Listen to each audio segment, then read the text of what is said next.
El Salvador, one of the smallest countries in Central America. Tiny land, massive population. By the 1960s, farmers had no fields left. Families had nothing. So they crossed the border into Honduras by the hundreds of thousands. They built homes, farmed empty land, raised children. Honduras tolerated it until they couldn't anymore. Honduras was struggling too. Unemployment rising. Local farmers furious. The government needed a scapegoat. They found one: the Salvadoran immigrants. In 1969, Honduras passed a land reform law. Salvadoran families were violently expelled, homes burned, people beaten, thousands forced back across the border with nothing.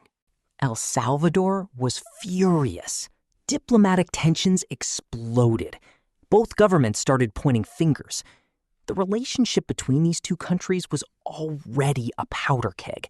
All it needed was a spark. That spark came from football. FIFA had scheduled a World Cup qualifier between El Salvador and Honduras. 3 matches. 2 nations that already hated each other, now forced to compete on a football pitch. The first match was in Honduras. Salvadoran fans were attacked.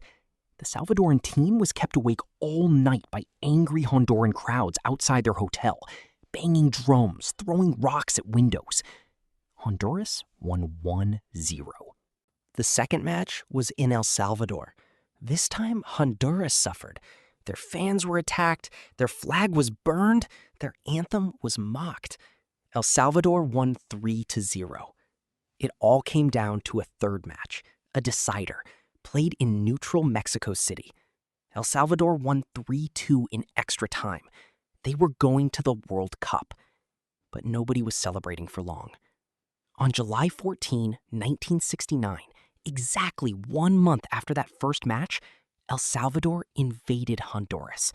Airstrikes, ground troops, real bombs, real deaths. The football war had begun. It lasted only 100 hours. The Organization of American States forced a ceasefire. But the damage was done. Around 2,000 people dead, thousands wounded, over 100,000 Salvadorans displaced. El Salvador made it to the 1970 World Cup in Mexico. They lost all 3 group stage matches, scored 0 goals. And the 2 countries that went to war over football, they didn't sign a full peace treaty until 1980, 11 years later. Football didn't cause this war. Poverty did, land did, desperation did. But football lit the fuse. And the world watched 2 nations destroy each other right before the biggest tournament on Earth.